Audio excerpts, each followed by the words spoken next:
The motion to dismiss is from the New York Times, as Justin Baldoni is suing them. So while this doesn't have as much to do with Blake Lively's defense, these parallel lawsuits leave a lot in the exhibits. Are you going to sue Blake Lively too? Into oblivion, Megan. Wait till you see this lawsuit. Oh boy. Well, for what?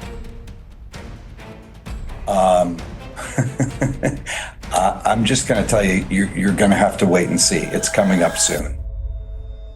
Blake Lively is reportedly furious after the New York Times leaked a shocking email involving Justin Baldoni, sparking intense speculation and controversy. The unexpected revelation has sent shockwaves through Hollywood, with Lively allegedly outraged over the timing and nature of the leak. Sources close to the actress suggest she believes the email was deliberately released to manipulate public perception and pressure Baldoni into a rushed response. As the fallout unfolds, fans and industry insiders are closely watching how both Lively and Baldoni will address the growing storm. That's right. We've got the email that the New York Times sent Justin Baldoni, the email they sent Steve Sarowitz, Jamie Heath, and others. Plus, we have their response, the New York Times statement that they're making regarding wanting this case to dismiss. It is very common for someone to want a case dismissed. It's like if your mom tells you to clean your room, and of course you're going to go, do I have to? That's the motion to dismiss. Do I have to? Yes. All right, fine. I thought I'd try. The email being sent just before Christmas, a time when many people are on holiday or unavailable, suggests a strategic move to limit Justin Baldoni's ability to respond effectively. The short one-day window put him under pressure, reducing the time he had to gather information, consult legal or PR teams, and prepare a proper response.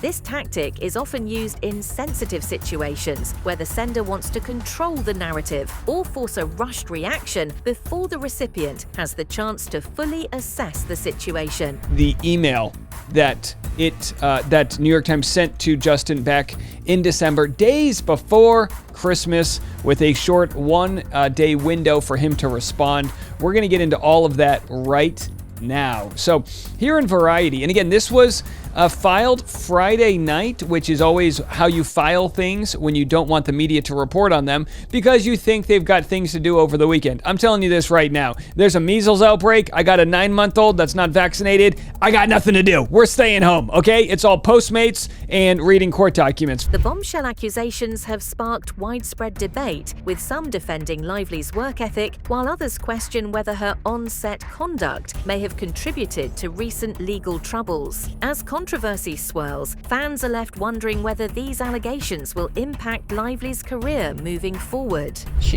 That's called fraud, when you pretend you want to do the one thing and you'll do the thing they're hiring you for, but all along you have secret plans to do something very, very different that's above your pay grade. And she finally bumped into someone who was weak enough and not famous enough to stop her, right? This Justin Baldoni, most people had never even heard of him. He'd been in like one series. He certainly wasn't at Ryan Reynolds level fame, never mind Blake Lively. And she bullied him into giving her the movie where she did her own cut. They released the cut of the movie. He didn't even get to see it. He was the director of the film, the producer of the film, the guy who got the rights to the film, the one who's supposed to be in control. He didn't even get to see it. He was in the basement at his own movie premiere.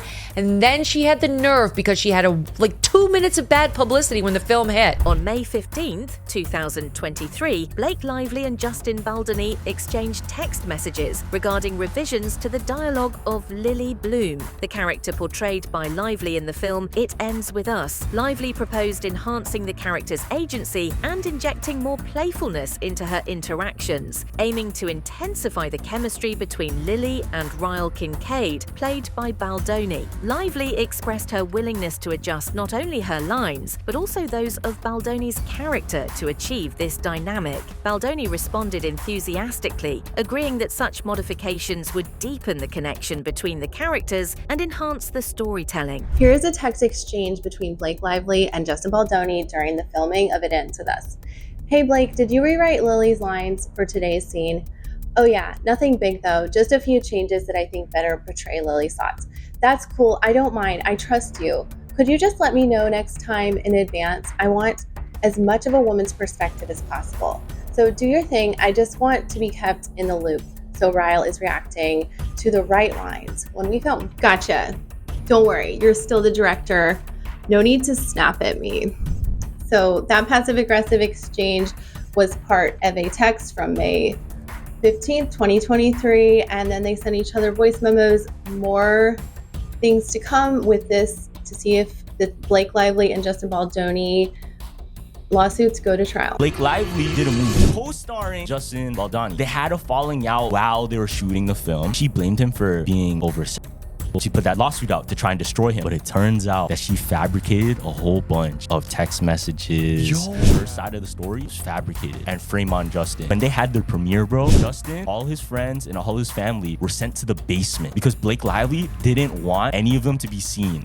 As if it was just her night and her movie. Yeah. Now, there's a theory. It wasn't just Blake Lively suing Justin. It was also Ryan Reynolds. In Deadpool, Ryan Reynolds put in a character to make fun of Justin Baldoni. It was nice pool. They made that character to try and make fun of him, bro. Justin has also shared Lively's playful exchanges with Justin Baldoni during the early stages of their collaboration on It Ends With Us were marked by a light-hearted and witty tone. Lively's self-described spicy humor added a unique dynamic to their conversations, reflecting her confidence and charm. Okay, so this is an excerpt from my new favorite book, which is the website that Justin Baldoni published all about his correspondence with Blake Lively. And this is one of my favorite excerpts with my new favorite Game of Thrones character, Blake Lively. Are you ready for it? Blake Lively writes, I can send you my pass at the roof, or just read with you when we get together next week. Let me know what you prefer, smiley face. If you knew me in person longer, you'd have a sense of just how flirty and yummy the ball busting would play. It's my love language, spicy and playfully bold, never with teeth. And him serving it back to her is just as important. You don't usually see both the man and the woman with such agency and humor. Anyway, I can act it out for you next week to make sure it comes through. Or I can send it now. Let me know what you prefer. XX. To which Justin Baldoni responded, Sorry, I was just crying my eyes out as kids and family just left for another 5 weeks and it was a shit show. Heart emoji, heart emoji, heart emoji. The leaked texts, reported by various media outlets, include exchanges between Justin Baldoni, his public relations head, Jennifer Abel, and crisis management expert, Melissa Nathan. In one such exchange, Abel purportedly told Nathan, I think you guys need to be tough and show the strength of what you guys can do in these scenarios. Blake Lively included multiple text messages in her lawsuit against Justin Baldoni. Some of these text messages are between two women that Justin hired, one of them being Melissa Nathan, who is a crisis management expert, and publicist Jennifer Abel. In one text from Jennifer to Melissa, she says he wants to feel like she can be buried, referencing Justin and Blake. Melissa tells Jennifer, you know we can bury anyone. Some of these text messages are very intense. They are referencing unaliving Blake and putting her in a box. In one text, Jennifer says, I'm having reckless thoughts of wanting to plant pieces this week of how horrible Blake is to work with. In one text from Justin to Jennifer, he asks what their TikTok strategy is, and he asks for them only to start posting clips of him talking about domestic violence and why this movie is so important. He wants to feel like she can be buried. Nathan responded cautiously, acknowledging the need for secrecy. We can't write, we will destroy her, but later added, imagine if a document saying all the things that he wants ends up in the wrong hands. You know we can bury anyone. In one text, Jennifer is celebrating how fans are backing up Justin online. In another text, she says, fans remain supportive of you and believe the issue of the feud is because she took control of the movie. Melissa says, the majority of socials are so pro-Justin, and I don't even agree with half of them, LOL. In other text messages, Justin suggests how they might flip the narrative. In this screenshot, Justin sends an article about allegations of bullying against Hailey Bieber. He says, this is what we would need. Basically saying they need people to think that Blake Lively is a bully. Blake Lively has been accused of attempting to seize control of the project. Justin Baldoni's attorney, Brian Friedman, expressed astonishment at Lively's alleged actions, stating he has never seen this before in his 30-year career. Friedman contends that Lively's efforts to dominate the film's production are both unprecedented and manipulative. The time progressed in this film. She decided that she wanted to be a producer. She started to make edits. She wanted to be part of the editing team. There were people hired, like human beings actually hired to do the editing job, who had done work as editors. She wanted to be part of that team. The next thing you know, she took over the editing. She started making threats that she wouldn't promote the movie, that she wanted to be in control of marketing of the movie, that she would do nothing in terms of promotion unless she was the actual editor. The controversy dates back to the troubled production of the romantic drama It Ends With Us, where tensions on set and behind the scenes quickly morphed into a full-blown legal war. Blake Lively, once known for her polished public image and acclaimed acting chops, has found herself embroiled in a bitter dispute after filing complaints alleging that Justin Baldoni engaged in inappropriate on-set behavior. Justin Baldoni is now involving Taylor Swift in his lawsuit against Blake Lively. So Justin Baldoni is suing Blake Lively, Ryan Reynolds, and their publicists for over $400 million for all the It Ends With Us drama. Now he's name dropping Taylor Swift, Blake's bestie, in the mix. Thankfully, Taylor Swift is not being sued, but she's mentioned in his 179-page paper complaint, and he's alleging that Taylor's fame was used to pressure him during production. And it really all stems from this penthouse situation where Blake and Ryan live. Apparently there was a meeting there with all of them, and Taylor Swift was actually present, and Blake ended up rewriting one of the scenes. And even after the meeting was over, Baldoni texted Blake this, saying, "I gotta put my glasses on for this one, the font is too small. Also was working on the rooftop scene today. Really love what you did. Makes it so much more fun and interesting, and I would have felt the same way without Ryan and Taylor." This was a sinister PR move. Blake Lively then moved 11 days later to file a lawsuit. So now she has filed a lawsuit, and I don't think she ever wanted to do this. I think she genuinely wanted this to be a PR move, and she wanted to leak it to the New York Times. She thought the public would take her side with no questions asked. And instead the public is saying, no, we have a few questions here. And Justin Baldoni is going all the way to the wall on this. His lawyer is already giving interviews explaining just how nasty her team has played this. The lawyer's name is Brian Friedman. He stopped by the Megyn Kelly show, and here's some of the things that he had to say. First, he says there used to never be a sexual claim. There never was a sexual claim until she went to that civil rights office. Take a listen. There was actually no allegation of sexual harassment until the lawsuit was filed. The allegations, ranging from claims of misconduct to accusations of a retaliatory smear campaign, have not only rocked the film's production, but also ignited a media frenzy. We're going to be talking all things Blake Lively and her legal complaint that she's filed against her It Ends With Us co-star, Justin Baldoni. Yes, the It Ends With Us movie drama does in fact not end. What's interesting about this story to me is the Justin Baldoni of it all. He is a self-proclaimed male feminist. He's woke. He speaks out against sexual assault and sexual harassment, even toxic masculinity, and now in this legal complaint filed by Blake Lively, he's being accused of sexual harassment. I challenge you to see if you can use the same qualities that you feel make you a man to go deeper into yourself. And will you be man enough to stand up to other men when you hear locker room talk, when you hear stories of sexual harassment, when you hear your boys talking about grabbing ass or getting her drunk? Will you actually stand up and do something so that one day we don't have to live in a world where a woman has to risk everything and come forward to say the words "me too"? This is gonna be really awkward if these allegations are true. I will say, just for the record, I'm not a fan of either of these individuals, and something about both of them rubs me the wrong way. Blake Lively is accusing Justin Baldoni of sexual harassment, followed by an attempted PR takedown of her to cover his own ass from people finding out what he did to her. In an article titled "We Can Bury Anyone," Blake Lively heroically shared her story, and the world was on her side because it looked like she was just trying to take down a predator in Hollywood. So Justin Baldoni and his ace lawyer launched an all-cylinder fire attack to clear his name, and he started by suing the New York Times, saying that article was just published because it was paid for by Ryan Reynolds, and it was a multi-layered scheme planned out by Blake and Ryan to take down Justin.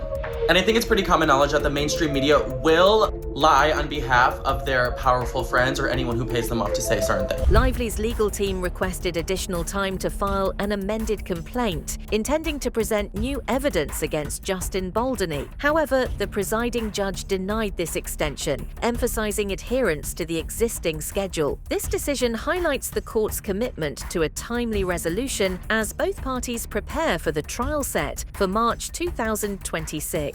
The case has attracted significant public attention suspension, with allegations ranging from misconduct to defamation. Both sides have been cautioned against litigating their dispute in the media. Well, Blake No Teeth Lively has experienced yet another court loss. So she wanted to amend her lawsuit against Justin Baldoni, right?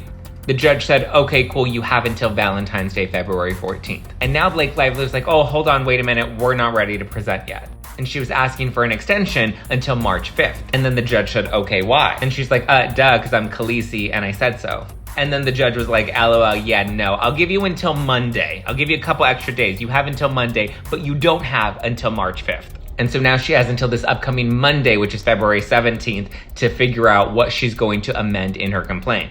And initially there were rumors that the amendment was going to come with some sort of statement from Jenny Slate, who played Justin Baldoni's sister in It Ends With Us. In their ongoing legal dispute, Lively's legal team has issued subpoenas to obtain phone records from Justin Baldoni and several of his associates. This move aims to uncover evidence of an alleged smear campaign against Lively. The subpoenas target major carriers, AT&T, Verizon, and T-Mobile, and seek detailed logs of calls, texts, data usage, and location information spanning the past 2.5 years. Individuals named in these subpoenas include Baldoni, his publicist Jennifer Abel and Melissa Nathan, producer Jamie Heath, and Wayfarer Studios co-founder Steve Sarowitz. Blake Lively's team had asked to subpoena Justin Baldoni's phone, meaning, and not only Justin Baldoni, the entire team that they had sued, meaning like 5 or 6 people, and they want not only to look at text messages in regards to the case, but in regards to everything. And they want to go back 2.5 years. Yes, with their internet browser history, so they can see whatever they Googled. I mean, if they do that to anyone's phone, you're gonna find stuff that are suspicious, don't you think? I mean, you Google many weird things. I think for them to ask to have access to Justin Baldoni's text to his wife, I mean, isn't that outrageous? It sounds like an overreach, if you ask me. Yeah, or like Justin Baldoni's lawyer called it, a fishing expedition, which is a word he used on purpose, I think, because that's a word that judges don't really like. And this is, like he also pointed out, this is not a criminal case, and Blake is not the FBI. This is a civil case, so I think asking for this, do you think they're going to get it through from the judge? Not altogether, but you know, it is you can do it in defamation cases, though. Yeah, but I think limited in defamation cases. They sought access not just to text messages related to the lawsuit, but also to all personal messages, internet searches, and browser history from the past 2.5 years. Blake Lively and Ryan Reynolds, my besties. Do you think that Ryan Reynolds and Blake Lively had anything to do with it? This is what Justin Baldoni's team is saying, right? They're saying that Ryan Reynolds pressured WME to fire Baldoni. Yeah. And of course, that has been denied by WME. But why then did they fire Baldoni? There are more quotes though out there, and he's saying that I am the man that did it. What did he say? I'm a ride or die guy. Yeah. So he takes credit for firing him, and then he's making fun of his last name by calling him Bologna or something like that. Yeah, Baldoni. Baldoni, and then he corrects himself and says Baldoni. Whatever his name is. Yeah. And that's someone they represented for more than 5 years, apparently. This request encompasses not only call logs, but also text messages, internet search histories, and browser data. The subpoenas extend to several individuals associated with Baldoni, aiming to uncover evidence supporting Lively's claims of a coordinated smear campaign against her. It's Saturday.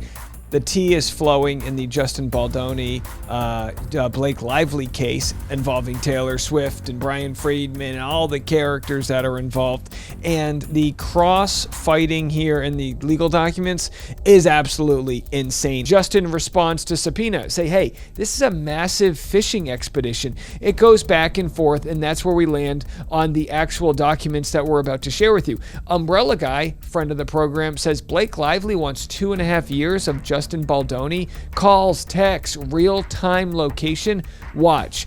It's all because she's attempting further character assassination since her Me Too claims didn't end him.